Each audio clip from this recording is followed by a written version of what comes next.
আসসালামু আলাইকুম, সবাইকে স্বাগতম স্বপ্নকথা প্যারিস চ্যানেলে। আজকের রেসিপিতে রয়েছে মিষ্টি আলুর পিঠা।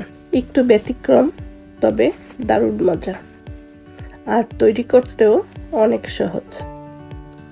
তো যেভাবে তৈরি করলাম এই পিঠাটা, প্রথমেই নিয়ে নিলাম দুটো মিষ্টি আলু, আর আলু দুটো আগেই ধুয়ে নিয়েছি। এখন ছুলে কেটে নিব।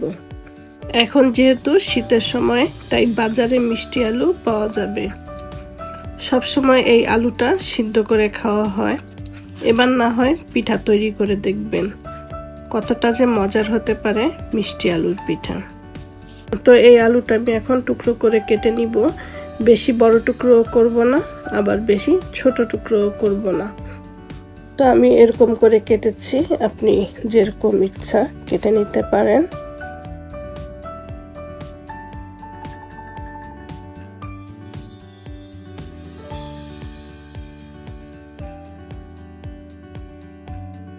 তো আলুগুলো কেটে নিয়েছি। এখন চুলায় একটি পাত্র বসিয়ে এর মধ্যে কাটা আলুগুলো দিয়ে দিব এবং সামান্য পানি দিয়ে সিদ্ধ করে নিব। ঢাকনা দিয়ে ঢেকে দিলাম আলুগুলো সিদ্ধ হওয়ার জন্য। পানিগুলো শুকিয়ে গেছে আর আলুটাও সিদ্ধ হয়ে গেছে। তো এখন আলুগুলো মেশ করে নিব।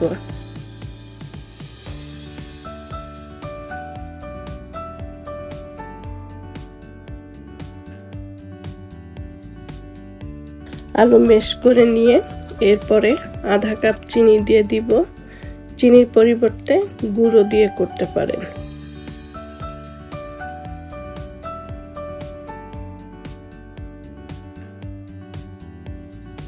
তো চিনিটা গলে যাওয়ার পরে এখন দিয়ে দিব চালের গুঁড়ো। অল্প অল্প করে চালের গুঁড়ো দিয়ে গুলে নিব। আর এই ডোটা একটু নরমই থাকবে, ঠান্ডা হলে আর একটু শক্ত হবে। এবার অন্য একটি প্লেটে তুলে নিব।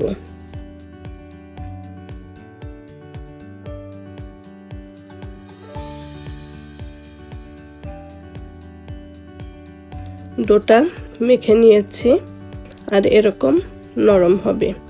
হাতে পানি লাগিয়ে গোল গোল করে বল বানিয়ে নিব।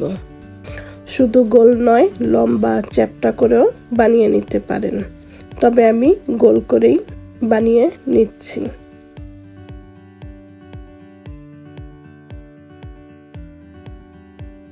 তো সবগুলো বল বানিয়ে নিলাম।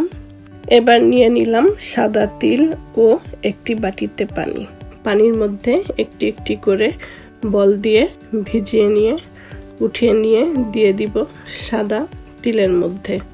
তিলের মধ্যে বলগুলো ঘুরিয়ে পুরোটা তিল মেখে নিব এবং এভাবেই সবগুলো পিঠাতে তিল লাগিয়ে নিব। আর এই পিঠাটা বানিয়ে অনেক দিন পর্যন্ত রাখতে পারেন, তবে না ভেজে। পিঠাগুলো বানিয়ে ডিপ ফ্রিজে রেখে দিবেন, তো অনেক দিন পর্যন্ত থাকবে। যে কোনো সময় ফ্রিজ থেকে বের করে ভেজে নেবেন।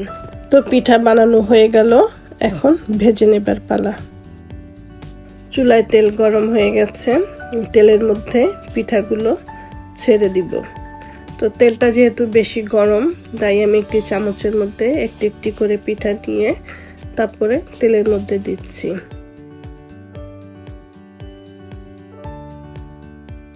পিঠা দেওয়া হলে চুলার হিটটা কমিয়ে দিব, নয়তো তিলগুলো পুড়ে যাবে।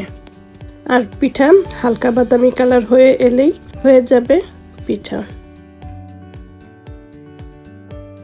তো পিঠাগুলো ভাজা হয়ে গেছে, তো আমি এখন পিঠাগুলো উঠিয়ে নিব। তো আশা করছি আজকের এই রেসিপিটা আপনাদের ভালো লাগবে। আর ভালো লাগলে অবশ্যই স্বপ্নকথা প্যারিস চ্যানেলের সাথে থাকবেন। আবারও কোনো এক রেসিপি নিয়ে হাজির হয়ে যাব। ভালো থাকবেন সবাই।